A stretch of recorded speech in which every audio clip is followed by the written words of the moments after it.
Salut à tous. Alors, une petite vidéo pour vous parler de ce qui va se passer dans les semaines à venir, et notamment à la Neocast, qui arrivera donc les 16 et 17 mai à Strasbourg, mais aussi l'épisode 13 de CGM, l'épisode 14 aussi à venir, qui arrivera normalement en juillet, ainsi que, voyons voir, un nouveau générique en 3D fait par un fan pour CGM, par exemple, ou voilà, ce genre de petits trucs. Alors, on va commencer par le plus important. Donc je serai à la Neocast les 16 et 17 mai à Strasbourg, donc j'aurai 2 conférences et un atelier.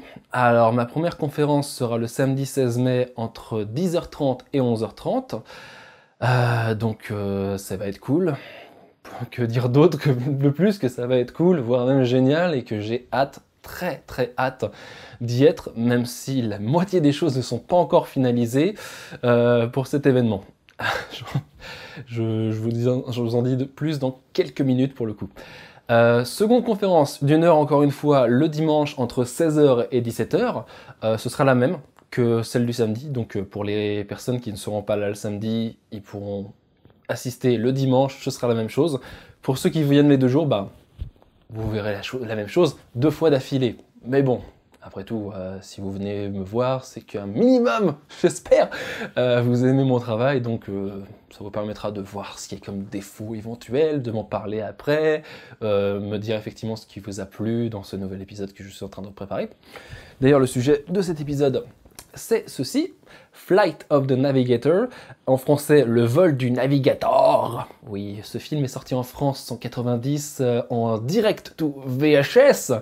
Avant le DVD, avant le Blu-ray disc, il y avait cette saloperie appelée la VHS. Monstrueuse horreur que nous avons dû tous subir, enfin les plus vieux d'entre nous, parce que les plus jeunes ils ne savent même pas ce que c'est. Voilà. Donc ce film, Flight of the Navigator, sera le sujet de l'épisode 13 complet, parce que normalement je devais parler du DOA, mais finalement je n'ai pas les bonnes personnes, ni les footage, ni les vidéos qui me permettront d'illustrer ça. Donc je reporte ça à l'épisode 14, qui du coup ne sera pas, je l'avais prévu sur les animaux entièrement générés en images de synthèse, avec la chouette de labyrinthe, les pingouins dans Batman Returns de 1992, le second Batman de Burton, et le chat, enfin la tête de chat, faite pour Hocus Pocus, un film de Disney sur les sorcières de Salem.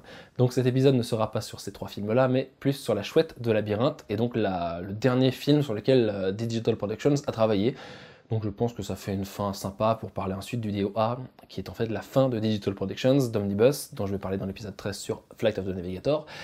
Et donc Abel & Associates, qui faisait surtout beaucoup de publicité. Je suis sur le point d'acquérir un laserdisc, notamment sur tout ce qu'ils ont fait. Et je vais pouvoir la numériser en 1080p avec un joli boîtier, tout ce qui va bien, donc ça va être sympa pour le coup. Et voilà, donc le 13, ce sera uniquement sur Flight of the Navigator. J'en ai écrit pour le moment quelque chose comme 700 signes. Ce sera un épisode assez court par rapport à ce que j'ai fait sur Final Fantasy, qui faisait 27 minutes, mon record de tout, bordel, sur lequel j'avais lutté sur pas mal de points, mais que apparemment vous avez eu l'air d'apprécier, puisque l'épisode, alors que cette vidéo est enregistrée, a fait plus de 3300 vues. Je suis actuellement à plus de 3100, je sais plus, 3140 abonnés. Donc plus de personnes qui sont abonnées ont vu la vidéo. C'est un plaisir, ça fait très plaisir pour le coup, même si dans mon fort intérieur j'aimerais qu'elle soit autour des 10 000 et autres, vu le travail que j'avais mis sur cette vidéo, j'aurais bien aimé. Bon, on attendra, hein. Tout vient à point qui sait attendre pour le coup, et j'espère bien que ma présence à la Neocast fera bouger les choses en ce sens. Neocast toujours, en marge des conférences, j'ai aussi en fait un atelier qui aura lieu, si je ne me trompe pas, l'après-midi du samedi, je vous confirme ça exactement à l'heure que c'est. L'atelier ne sera, en gros, j'avais pensé à quoi faire, et je me suis dit, merde, je vais pas parler de comment j'ai trouvé CGM et tout, je vous en parle assez, je pense, et remarque, si vous voulez en parler, je serai sur le stand de la vidéothèque à la Neocast, pour des dédicaces, genre de choses, pour plein de choses différentes, variées, je ne sais quoi encore. Mais donc cet atelier, je pensais le faire en gros sur comment bien utiliser ses sources sur YouTube, en gros. Non pas pour ne pas se faire choper par le bot, parce que bon voilà quoi. Non, c'est plutôt utiliser les sources de façon à ce qu'elles soient...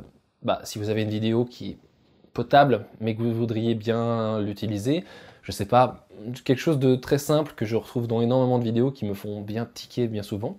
Hey Ginger Force, je vais parler de toi. En gros, c'est les gens qui mettent en fenêtré de façon à avoir en gros du flou autour et la vidéo au centre. En fait, c'est très bien, ça permet de faire un truc artistique avec, et aussi pas se faire choper par le bot, surtout si vous la foutez sur le côté par exemple. Mais généralement, les personnes qui font ça oublient de virer les bandes noires. Tac, tac, de chaque côté de la vidéo. Et voilà, parce que ça sert à rien quand c'est enfenêtré comme ça.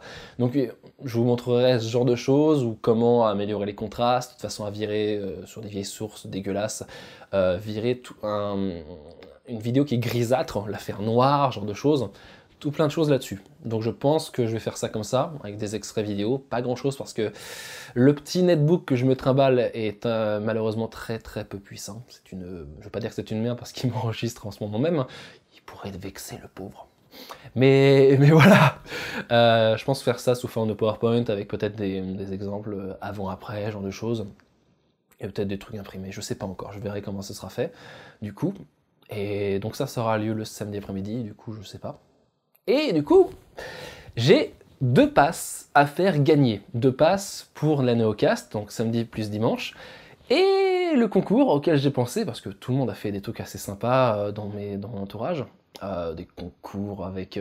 Enfin le pire c'était mon copain Végarou, qui lui demandait à ce que la réponse soit donnée à une heure précise. Si l'heure précise n'était pas bonne, en gros, même si vous aviez la bonne réponse, ça ne marchait pas. Fallait revenir à la bonne heure précise et tout, c'était l'horreur. Ouais, en tout cas, c'est le truc le plus extrême que j'ai vu jusqu'à présent.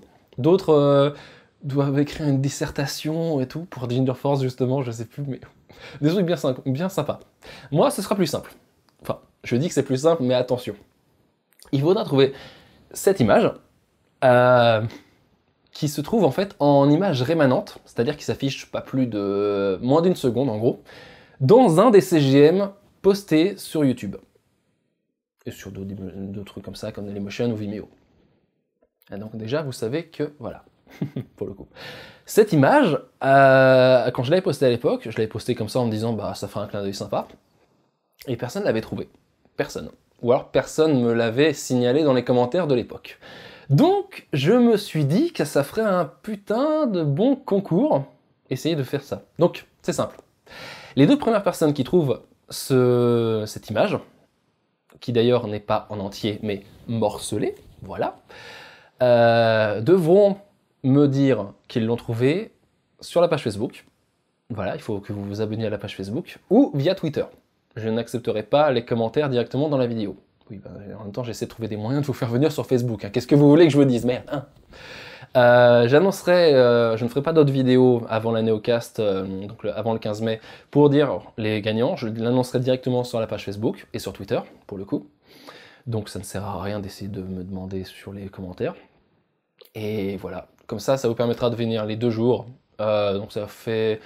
Ouais, les 2 jours directement me voir et voir d'autres vidéastes que vous aimez éventuellement, notamment, bah, je ne sais pas, Nota Bene, sur la vidéothèque d'Alexandrie, Mr. Fox, pour parler en VF, Ginger Force, ou bien sûr, je ne les cite même pas, mais vous savez qu'ils seront là, Links the Sun, Antoine Daniel, Axolot, Y Penser, bref, beaucoup de monde, tout ça, ça peut être sympa, du coup. J'ai dit Y Penser, mais en fait, je sais même pas s'il est là. Mais voilà, donc du coup, ouais, ça fait deux lots à gagner, ça peut être sympa. Donc n'hésitez pas, jouez.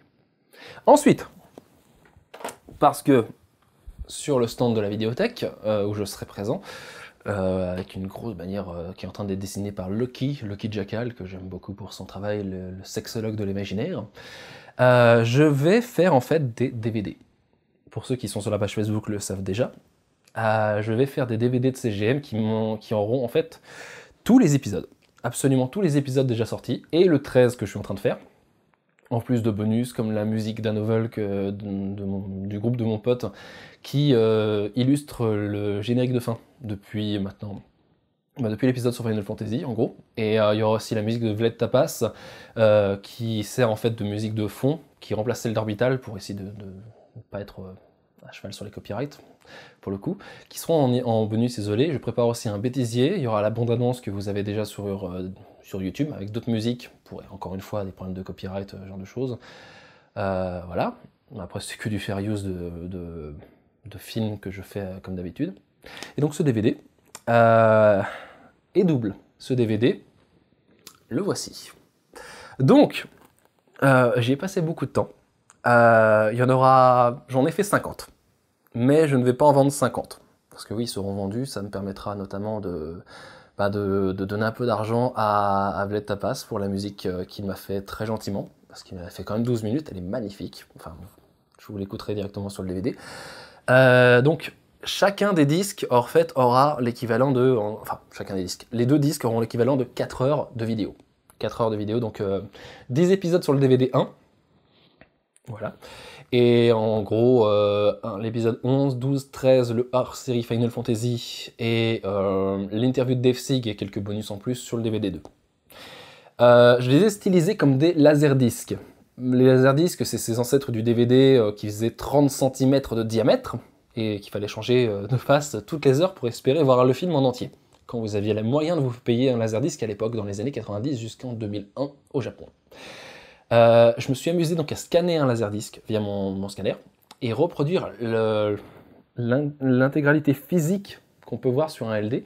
Et en fait, c'est ce que vous voyez ici sur les disques, cette espèce de stylisation un peu avec des cercles et autres.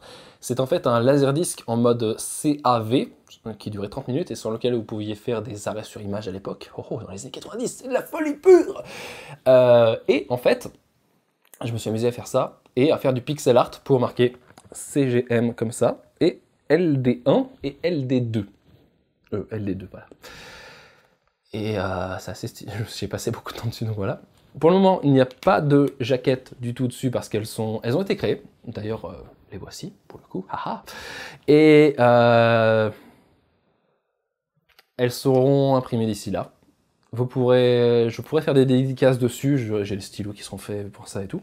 Ou je vous filerai aussi une petite carte de visite CGM. J'espère qu'on peut la voir. Oula.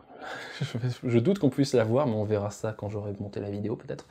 Que j'ai fait faire pour la promotion de l'émission. Il n'y aura pas de player, je pense, parce que j'ai pas encore designé quoi que ce soit et j'ai un budget assez limité. C'est aussi pour ça que je vends les DVD. Les DVD seront vendus 10 € chacun. Du coup, pour ceux qui veulent, il y aura des dédicaces, tout ce que vous voulez dessus, et ce sera uniquement vendu à la Neocast. Pour ces 50 premiers, je précise bien. Après, je réfléchis à en faire une contrepartie Tipeee. Genre, vous me faites un don, moi je vous envoie le DVD en contrepartie. Et voilà. À voir. À voir comment faire et tout. Parce que là, j'ai quand même pas mal galéré pour les faire. Ce sont des DVD Lightscribe, donc je les ai fait faire moi-même. C'est pour ça qu'il n'y en a que 50. Il y en avait 100. 100 DVD, donc 2 fois 50. Nous, pour le coup. Ils sont venus des États-Unis. J'ai douillé en frais de port à mort comparé au prix des disques. Mais voilà, ils sont tous faits. Ils sont beaux. Je suis très content du résultat pour le coup. Et j'espère que vous en serez très content aussi pour le coup. Il y aura menu, il y aura tout ce qu'il faut dessus, comme un vrai DVD. Donc voilà, on va voir ce que ça va donner. Et donc j'espère que ça vous plaira et que pour le coup, vous me les prendrez. Ce serait cool. Et voilà. Et enfin, que dire d'autre que apparemment à la Neocast, il y aurait une bataille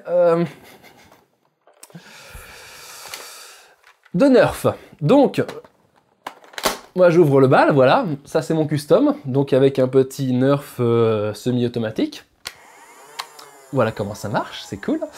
Et avec un barillet, avec 25 cartouches dedans. Donc, on va dire que je suis prêt pour affronter n'importe qui. J'ai ce qu'il faut au niveau cartouche en plus, j'en ai plein. Du coup voilà, donc on va se fighter un peu à la Neocast niveau Nerf, donc si vous en avez, viendez, on va se fighter, ce sera marrant. Je dis ça, mais en fait je suis même pas sûr qu'on puisse le faire avec vous les visiteurs. Enfin, on trouvera le truc, ce sera marrant. Mais voilà, du coup, nous sommes aujourd'hui le 1er mai 2015, donc je vous donne rendez-vous dans 15 jours. Je vais mourir pour tout préparer ça dans 15 jours, que tout soit prêt. Mais voilà, j'espère vous y retrouver nombreux. très nombreux. Je sais que c'est un peu loin, Strasbourg, pour certains d'entre vous. Mais bon, il y en a qui gueulent que c'est généralement, bah voilà, c'est pas à Paris, ou gens qui sont en province qui veulent pas aller à Paris. Voilà, c'est pas à Paris, viendez. Il y en a qui sont en Belgique, il y en a qui sont en France, il y en a qui sont en Tunisie. J'ai eu des retours de gens qui sont en Tunisie, qui aiment mon travail. Convention qui s'appelle JET, Japan Event in Tunisia. Donc ça fait plaisir à voir que des événements pareils se retrouvent de l'autre côté de la Méditerranée, et je les salue au passage. Voilà, donc on va voir ce que ça va donner, et du coup, n'hésitez pas à venir. Et n'hésitez pas aussi à soutenir CGM sur Tipeee, parce que ça m'aide toujours autant. Et voilà. Donc, j'espère vous voir nombreux à la Néocast, et en attendant, portez-vous bien. Soignez-vous bien si vous êtes malade, je n'en sais pas, mais voilà. À très vite. Ciao. Vous pensiez que Tron était le premier film avec de l'image de synthèse? Que le morphing était apparu pour la première fois au cinéma avec Willow? Que Pixar ne faisait que des courts-métrages avant Toy Story? Que Disney était les premiers à intégrer de la synthèse dans leurs films d'animation? Le pauvre naïf. Bienvenue dans CGM, l'émission qui retrace pour vous les débuts de l'image de synthèse au cinéma.